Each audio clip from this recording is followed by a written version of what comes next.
I have known Edmund Carew, the Duke of Ashford, since we were boys of 9 running wild across the same muddy Gloucestershire fields, and in all the years since I have watched him walk into a room and reduce it to silence, I have never seen him do what he did at the Pemberton ball on the 14th of November. But I am getting ahead of myself. You need to understand what the 14th of November was before you can understand what it meant. The Pemberton ball was the event of the season, had been for 30 years, the event of the season, and Lady Pemberton ran it with the particular genius of a woman who understands that cruelty, when administered with enough silk and candlelight, reads his taste. The guest list was exact, the seating arrangements were deliberate, and the arrangement of who danced with whom, and who sat and where, was as precisely calibrated as any military campaign I had observed in my time on the continent.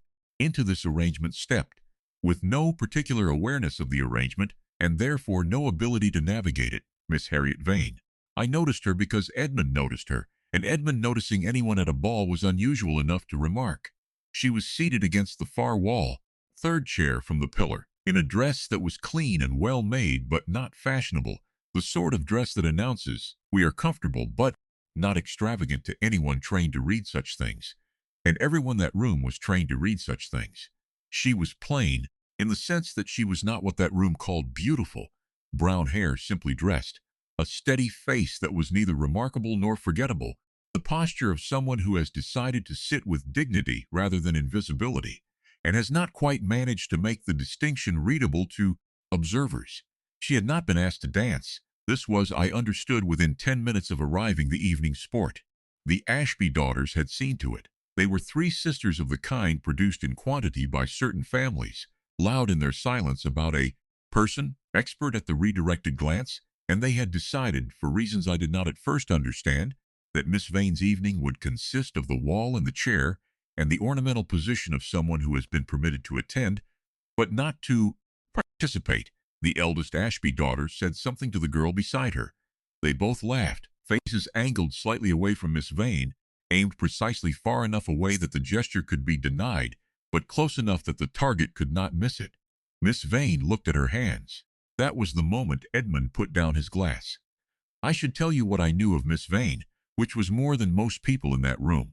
Her father, Colonel Vane, had served with my uncle in the peninsula, and had died of a fever contracted there, leaving his daughter to the care of a mother who had subsequently remarried, and a stepmother's household that found her presence a minor administrative inconvenience.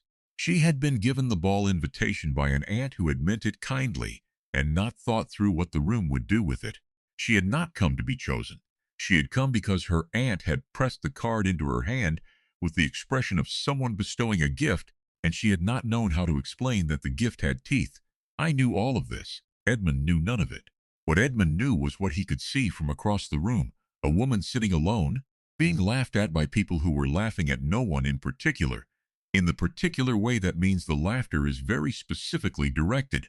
Edmund has many qualities I admire. The one I admire most, and the one that has occasionally made him an inconvenience to be out with in public, is that he has never in 40 years been able to see a thing done meanly without doing something about it. He was not raised to it, and it is not performed.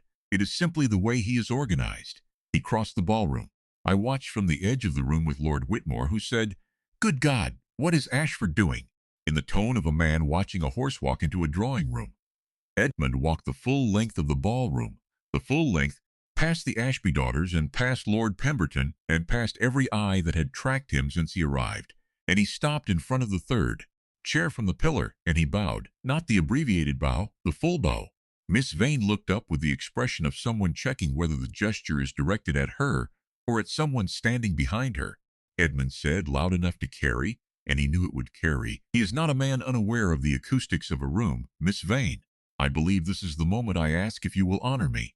The Ashby daughters had gone still. The 2 girls beside them had gone still. Lady Pemberton, from her position near the entrance, had turned. Miss Vane said quietly, "You know my name," Edmund said. "Your father served with my uncle in the peninsula. He was spoken of very highly. I have wanted to pay my respects for some time and have been shamefully remiss." He held out his hand. "The next set, if you are willing." She looked at his hand for a moment. Then she stood and took it, and they went to the floor. I am not a man given to romantic accounting. I leave that to the women of my acquaintance, who do it better. But I will tell you what I observed, because I observed it with some care. Miss Vane danced well.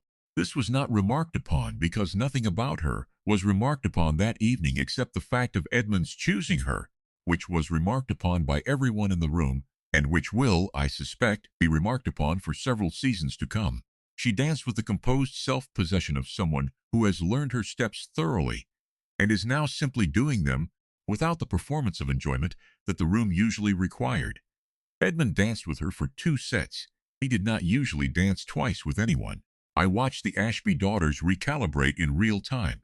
It was, I will admit, the most entertaining thing I observed that evening. After the second set, Edmund returned Miss Vane to her chair and said something that made her laugh. Not the 3-second delayed laugh I would learn later was characteristic of her, but a quick, unguarded laugh startled out of her. And then he bowed again, and she inclined her head, and he came back across the room to where I was standing. "You know," I said, "you have just made her the subject of every conversation at this party." "Yes," Edmund said. He picked up the glass he had set down 12 minutes earlier. "Lady Pemberton is going to ask Lady Whitmore who she is." "Good," Edmund said. "The Ashby daughters are going to tell everyone you were making a charitable gesture." Edmund looked at me with the expression he has used since we were 9 years old to indicate that I am saying something he considers self-evidently. "Are they?" The winter passed. I am compressing the winter, because the winter is mostly a sequence of dinners, 2 house parties, and a great deal of very cold weather, and the part that matters is what accumulated across it. Edmund calling on Miss Vane's aunt, with whom he had apparently established a correspondence on the subject of Colonel Vane's service. Edmund being present at the same events Miss Vane attended, which was not a coincidence.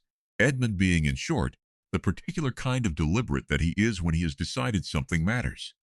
Miss Vane, I was informed by my own wife, who had befriended her somewhere between October and January in the efficient way women accomplish these things, was confused by his attention.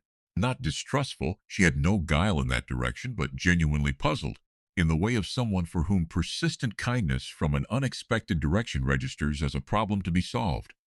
"She thinks he is being kind," my wife told me, "because of her father." "He is being kind," I said. "He is also being something else." My wife gave me the look she reserves for statements that she considers so obviously correct that my saying them aloud is a waste of both our time.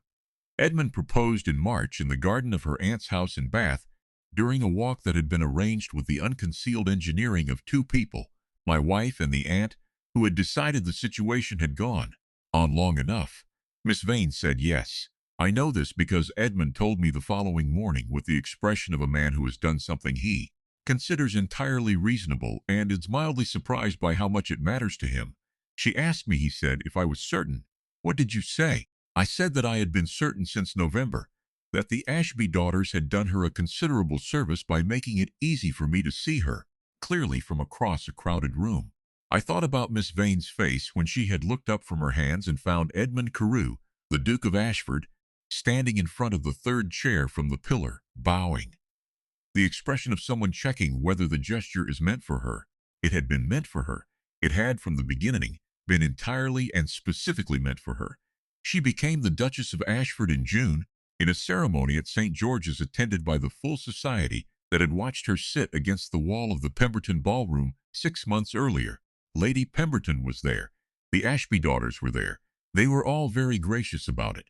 They were gracious, I noticed, in the particular way that people who have gotten something very wrong become gracious when they can no longer afford not to be. Edmund stood at the altar with the expression of a man who has been waiting long enough and is pleased at last to be done with waiting. He was. They both were. I have known Edmund Carew since we were 9 years old, and I have never seen him choose anything carelessly. The night he put down his glass and walked the length of the Pemberton Ballroom was not an impulse. It was the Duke of Ashford looking across a room and seeing with complete clarity the only person in it who mattered. The rest of them just took a little longer to understand what he had already decided.